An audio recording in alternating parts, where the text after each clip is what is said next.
We're going through a series on the book of Ruth right now, and so this is week 3, chapter 2. We're in chapter 2, and we're going to talk about Boaz. Boaz is entering the scene.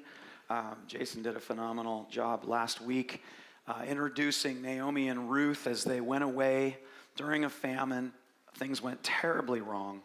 Naomi ends up losing her husband and then both of her sons. And as she prepares to return back and with nothing, then as you guys know, Ruth says, no, absolutely not. I'm going with you. Her other daughter-in-law, Orpah, was also going to come, but Ruth says, no, I got nothing to offer. And so Orpah says, okay, I'll go ahead and return. And with tears, she leaves. She also loved Naomi very much. But Ruth continues on. And so they now have arrived in Bethlehem in Judah. And Bethlehem is a little town, guys. How many of you grew up in a small town? Just raise your hand if you grew up in a small town. A little bit higher. Come on now. Don't act like you're embarrassed about it. There you go. Yeah. Small towns are where it's at. I grew up in a small town, and I feel like as I'm reading this story, I'm like, oh yeah, that's right. That's exactly how that is. In small towns, everybody does know everybody. That country song, everybody knows everybody. That's true. That is 100% true. We grew up in a little town called Cedarville. It's about 5 hours southeast of here.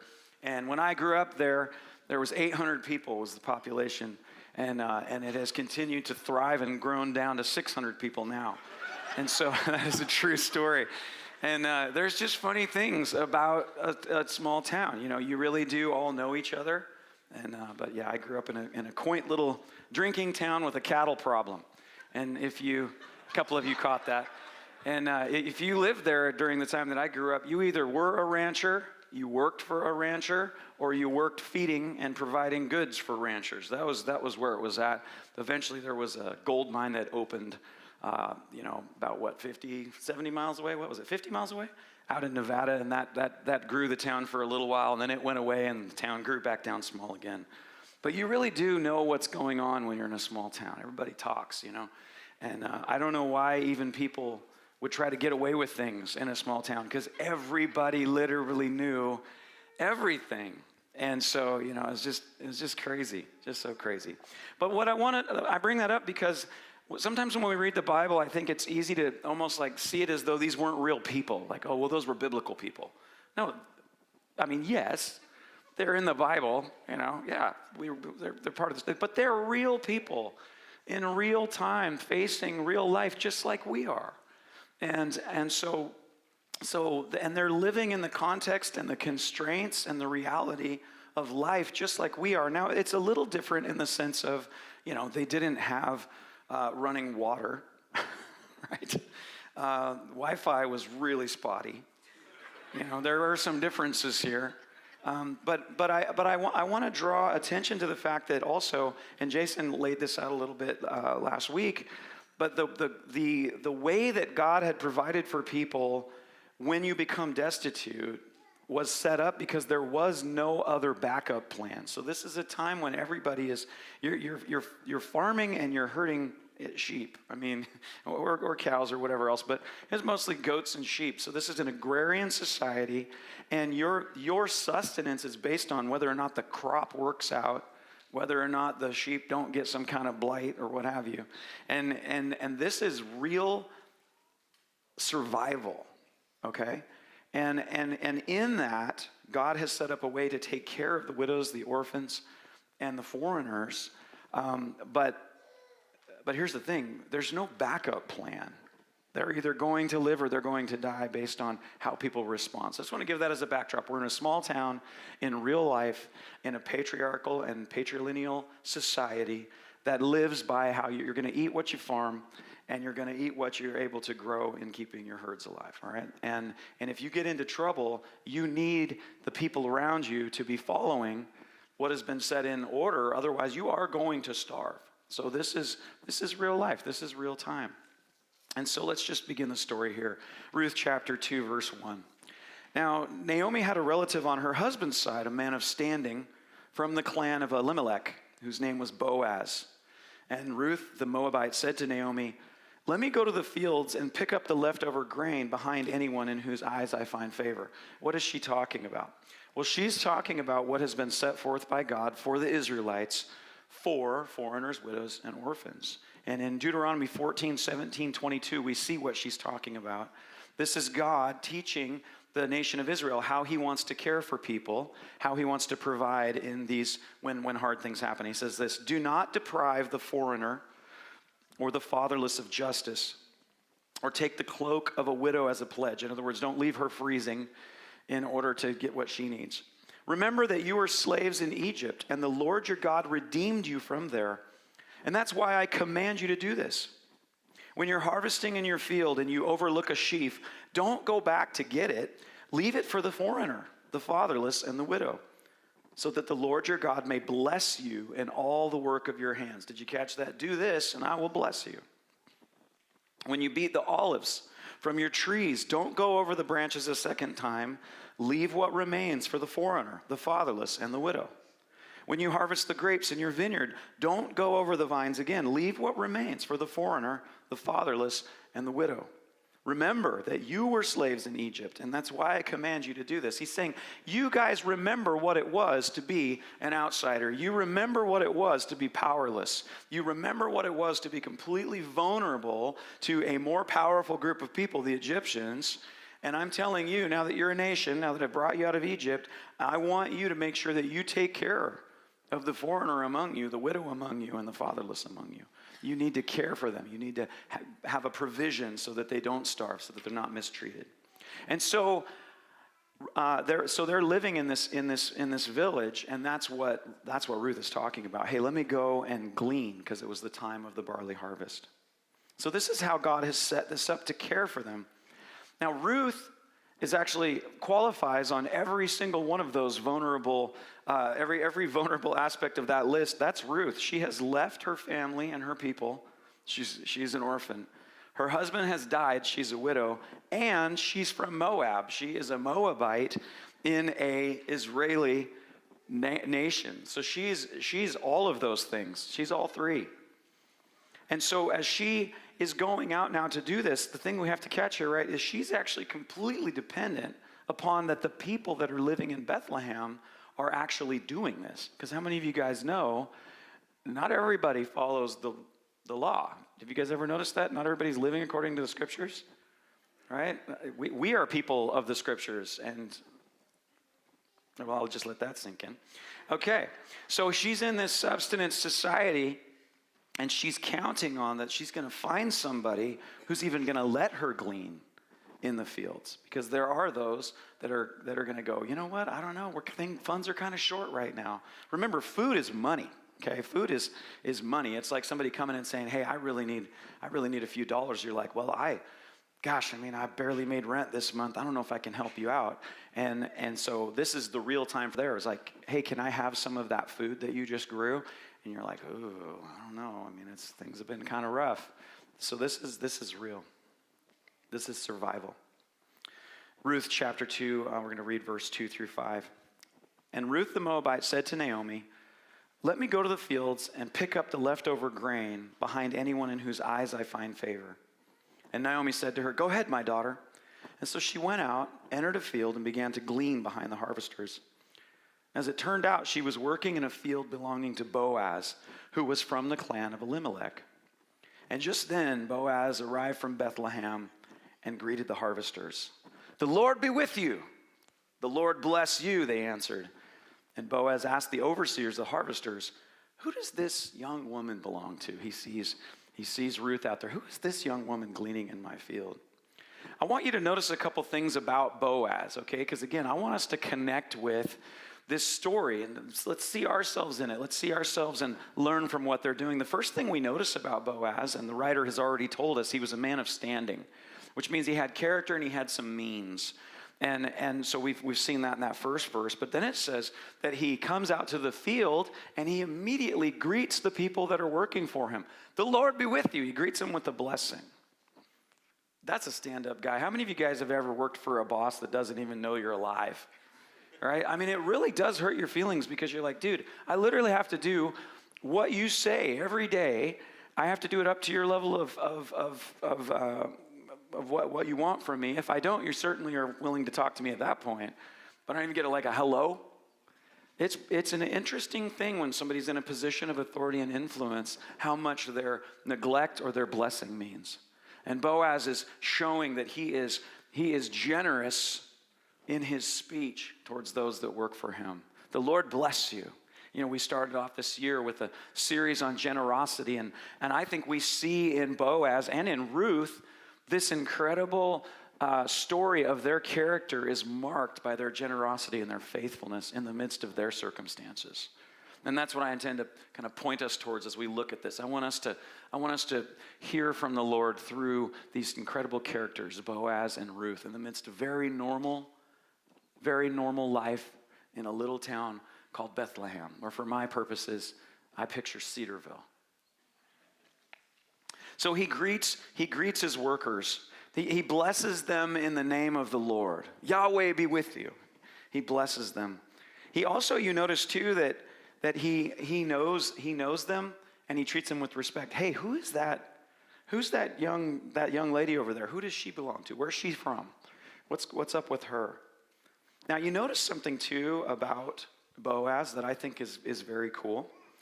Is he doesn't say, hey, who's the Moabite working in my field? Did you spot that? He says, who's the young woman? Not who's the Moabite, right? That's an interesting thing about his character. I just want to point that out to you. And so let's continue on with the story. The overseer replied, she's the Moabite who came back from Moab with Naomi. Still no name. Who's this young lady? Oh, she's a Moabite from Moab. Thanks, bud. She said, please let me clean and gather among the sheaves behind the harvesters. And she came into the field and has remained here from the morning until now, except for a short rest in the shelter. What are we seeing here? Ruth is a hard worker. She took one little break. She's been harvesting all day long. But it is interesting. They don't use her name. They just see her as a foreigner. Oh, she's a foreigner. How many of you guys, right? Again, go back to the small town. It was like in the town where I grew up. I mean, again, it was like I said, and these were different times. Okay, when I grew up, the Wi-Fi was also spotty. There was no Wi-Fi, but man, if a new girl moved to town, sweet, sassy Molassy, it was like a feeding frenzy. Like everybody was like, "Who's the new girl? Like, what did you see? Did you see the new? Where is she from? Does anybody know what is she like? Is she single?" That was probably the first thing. Is she single? It doesn't matter. Who is she? I'm sorry, that sounded dirty, but that's how the town was too. At any rate, it was like it was a small town, and it was just like everybody was talking. All right. Well, this is a small town. Everybody's talking. It's like, oh, that's that Moabite. I heard about her, okay? But it starts to she's that girl. And here's the thing I want you to catch too, okay? And Amber is going to get into this a little more, so I'm not going to go deep into this. But Moabites were not people that you looked at for Israel. They were those people. They were the other. And they had a reputation that was not good. So being a Moabite was not really what you wanted to be if you were coming into Israel. You might want to be a different foreigner than that. So you're already a foreigner, but this is kind of one of the worst ones. So there would be some assumptions about her character based on where she was from. How many of you guys have ever had people make assumptions about you based on where you're from, right? So she's experiencing this. Let's continue.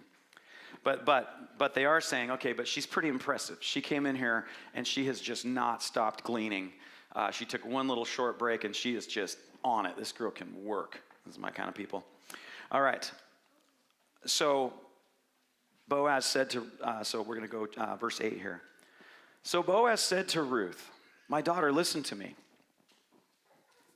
Don't go and glean in another field, and don't go away from here. Stay here with the women who work for me, and watch the field where the men are harvesting, and follow along after the women. I've told the men not to lay a hand on you. And whenever you're thirsty, go ahead and get a drink from the water jars that the men have filled. So he's esteeming her. He's like, hey, you don't have to go find some water somewhere else. You can go ahead and you can drink from the water that these guys have brought. But there's a couple interesting things that are happening here that Boaz is doing. The first thing is that Boaz is actually doing the scriptures. Leviticus 19:33 through 34 says this: when a foreigner resides among you in your land, don't mistreat them. The foreigner residing among you must be treated as your native born.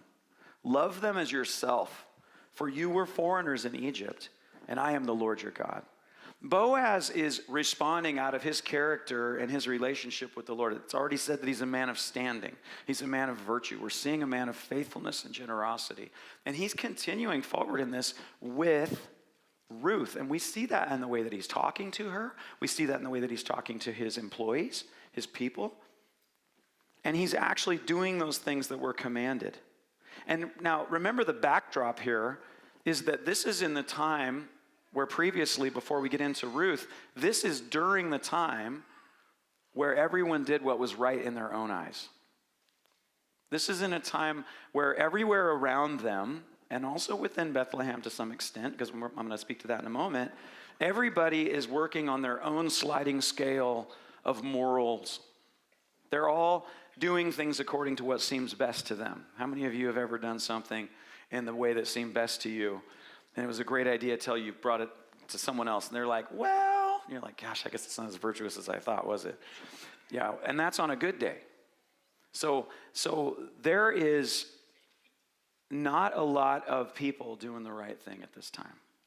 But here's Boaz, this incredible example of someone who in real time, in a small town, is being faithful with what God has given him. And here's this young lady. He just found out she's from Moab. He's heard about her. But he is doing the exact thing that God asked him to do. And you notice that he says this too. He goes, don't go away from this field. Stay in this field. And also, I've told my men that are harvesting not to lay a hand on you. What's that tell us? He's protecting her. And he's protecting her for a very real reason. She is a foreigner. She is a woman. She is unaffiliated. She's vulnerable to being raped. And, she needs protection. And she finds protection in Boaz's field. And he says, stay here because I'm going to make sure you stay protected. But even within his own people, he had to go ahead he was being proactive to be generous and faithful to say, I'm going to make sure that these guys don't mess with you.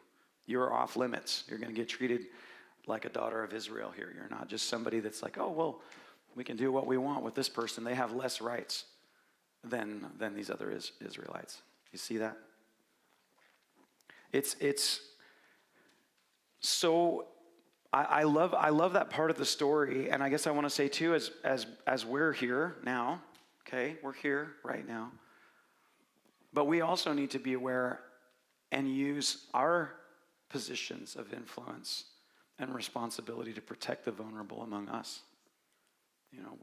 We look back at that and go, oh my gosh, that was so terrible that they could just do that somebody could be out and about and then they could end up getting, molested by these other workers or what have you. But you guys, we still in this day and age need to continue to be diligent and be looking for the vulnerable among us, because you guys know 1 in 3 women gets molested.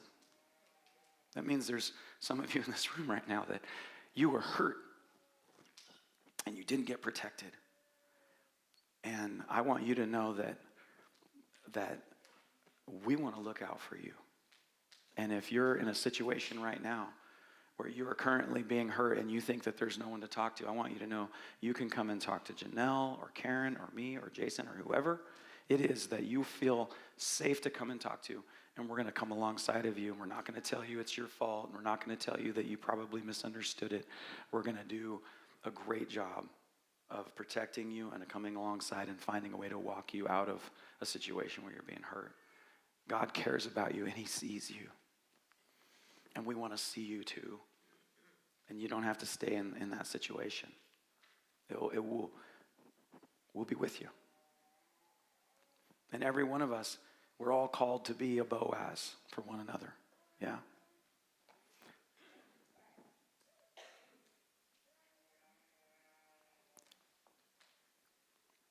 At this, Ruth chapter 10 here, she says, well, you realize we're in Ruth. I'm going to stop saying that. It says it in front of me, and I keep saying it. Oh, by the way, we're in Ruth.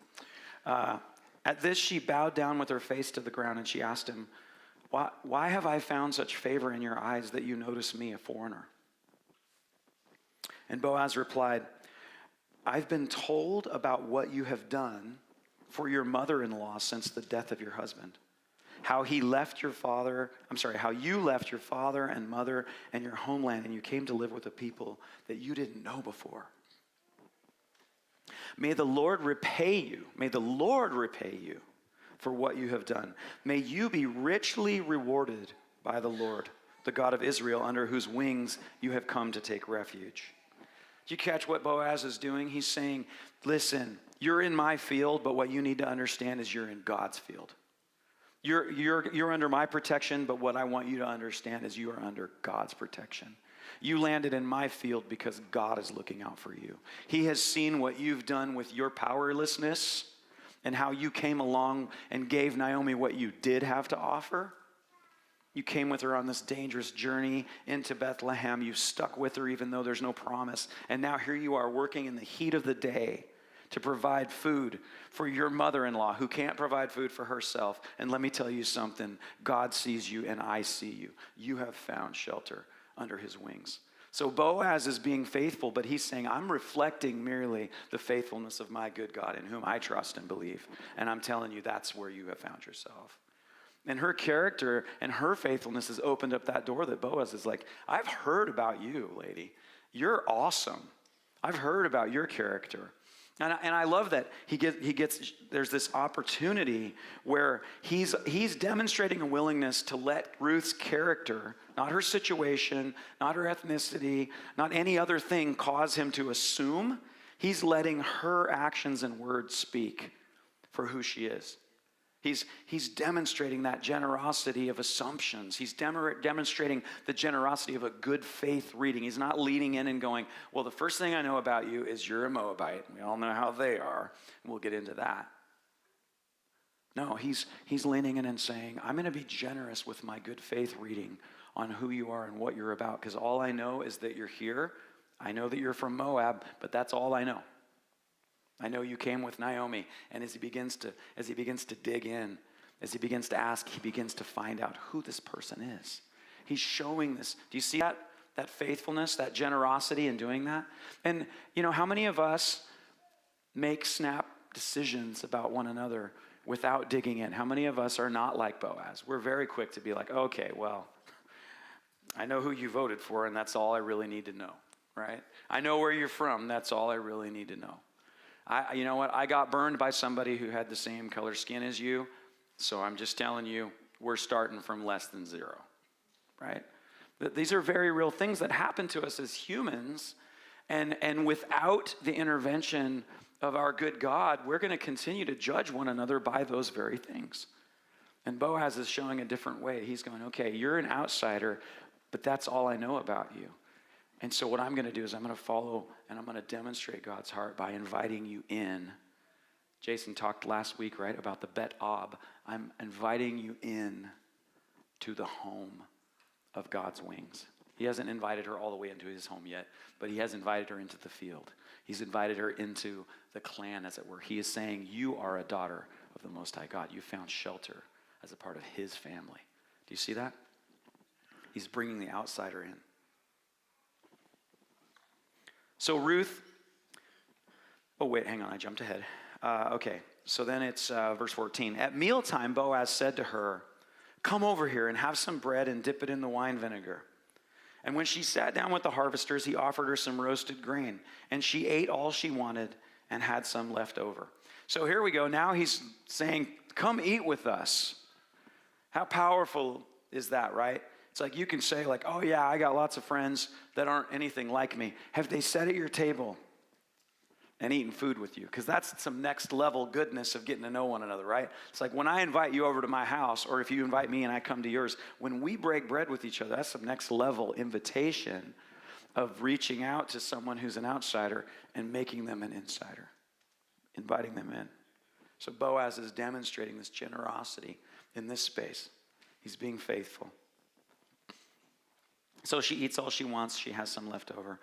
And as she got up to glean, verse 15, Boaz gave orders to his men, let her gather among the sheaves and don't reprimand her, and even pull some stalks for her from the bundles and leave them for her to pick up, and don't rebuke her. Now he's just blessing her. Now he's just blessing, like, girl, you are working hard. I know why you're doing it. You're doing it for Naomi. That's incredible. And so what's he doing? Boaz is also reaching out, and he knows who Naomi is. And he's like, if you're blessing Naomi, oh, it's on. Because I'm going to bless Naomi. She's my people. And if you're blessing her, wow, like, of course I'm going to want to bless you too. So now he's teaming up. So Ruth gleaned in the field until evening, and then she threshed the barley she had gathered, and it amounted to about an ephah, which is like 30 pounds. So that's a ton of grain for gleaning. That's way more than you would find if you were gleaning in one day.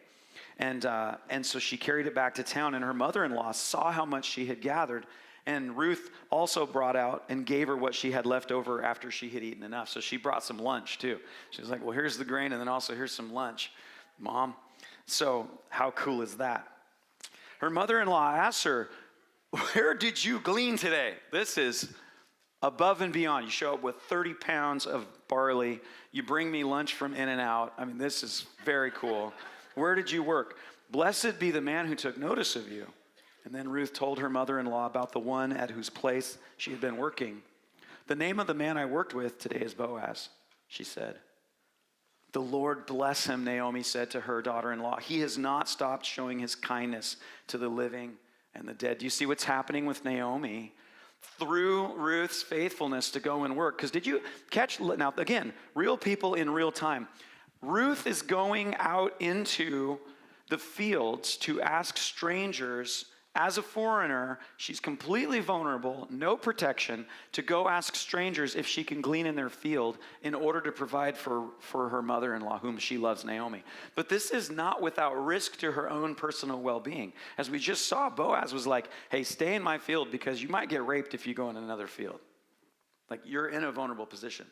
Ruth already knew this when she left that morning, that she was risking her own well-being in order to provide for herself and her mother-in-law. She's a pretty awesome lady.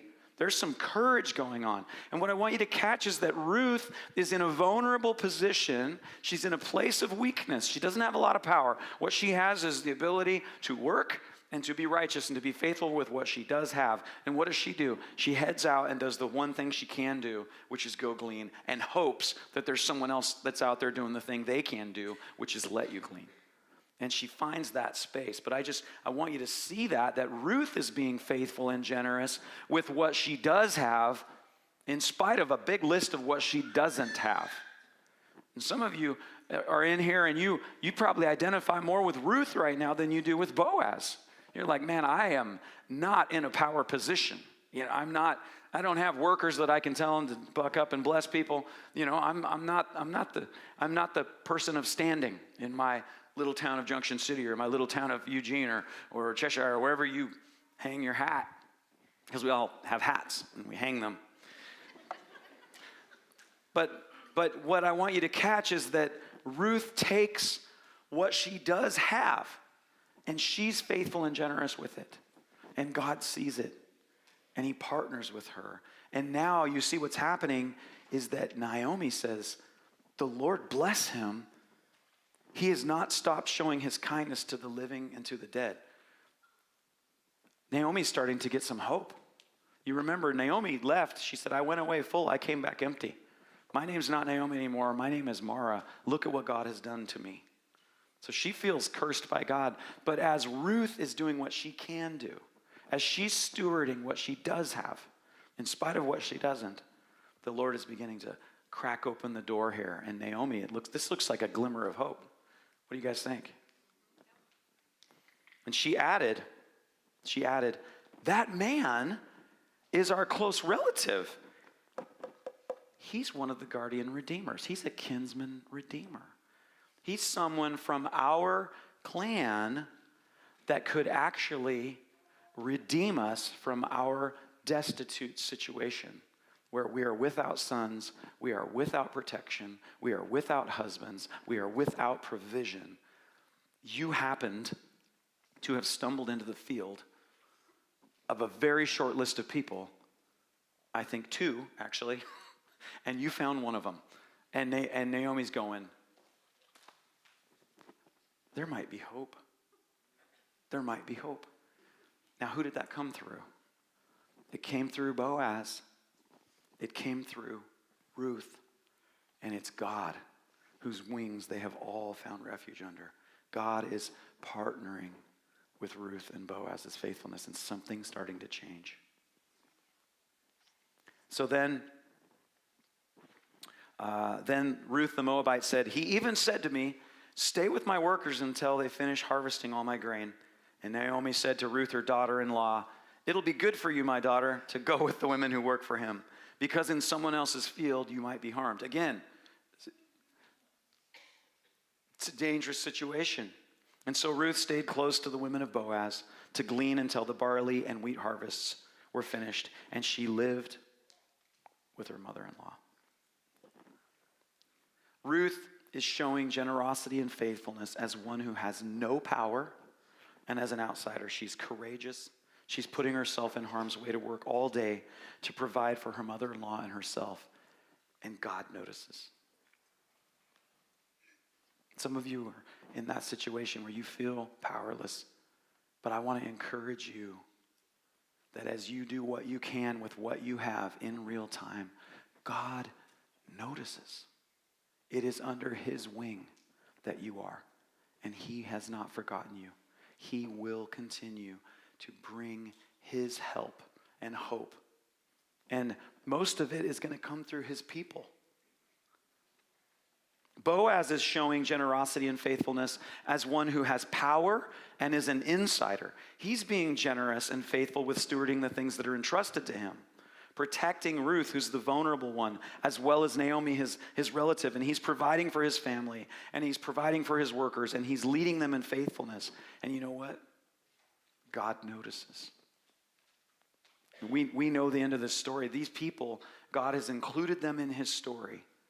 And we know that at the end of this, Jesus Christ himself comes through the lineage of Boaz and Ruth the Moabitess. They don't know that. They're living in a small town trying to stay alive.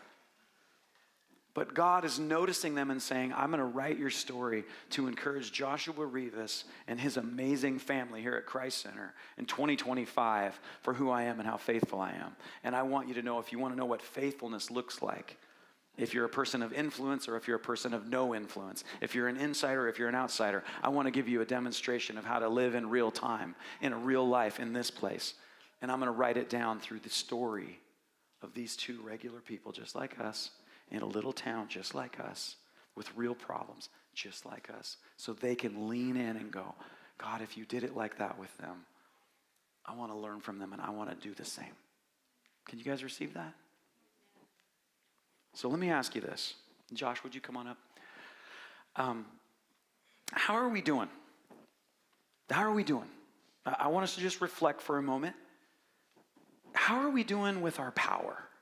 You know, everyone here right now, guys, even in the midst of your context, you might be the poorest person in this room. But if you own a car, you're in the 5% richest people in the entire world. So I'm just saying, you're a Boaz and you're a Ruth. You might be a Ruth in one context, you're a Boaz in another. Our level of poverty, most of us are not at a sustenance level of poverty. So I'm just saying, wherever you are, you're somebody's Boaz. You have somebody that you can bless, that you have power to take them from the outside and bring them in. You're not only in that position. However, you also are a Ruth. Every one of us has situations where we're absolutely powerless, and we are the outsider, and we are completely limited in what we can do, and we don't know what the next step is. But you are not without choices. You can still be faithful and generous in spite of what you don't have with what you do, and God sees it. And he'll give you what that next thing is. And it might be, I want you to get up and I want you to go out and I want you to make yourself vulnerable and see if there's a field you can glean in. Now, I don't know what that looks like in real time for you, but I think even as I'm saying that, it's probably occurring to you right now, like, well, I could do this one thing. And you know your own situation. So I want to take just a moment here. And I want us to ask the Lord, okay, Lord, you've called me to be generous and faithful, whether I'm in the places where I'm a Boaz and the places where I'm a Ruth. What do you want to talk to me about right now? What do you want to bring into my heart right now? Holy Spirit, highlight to me what you have for me in the story of Ruth, chapter 2, today. We're just going to take a moment of silence, and I want you to just let the Lord speak to you. Let's just go vertical and let him speak to each of us as to what he has to say. And then we'll wrap up with prayer.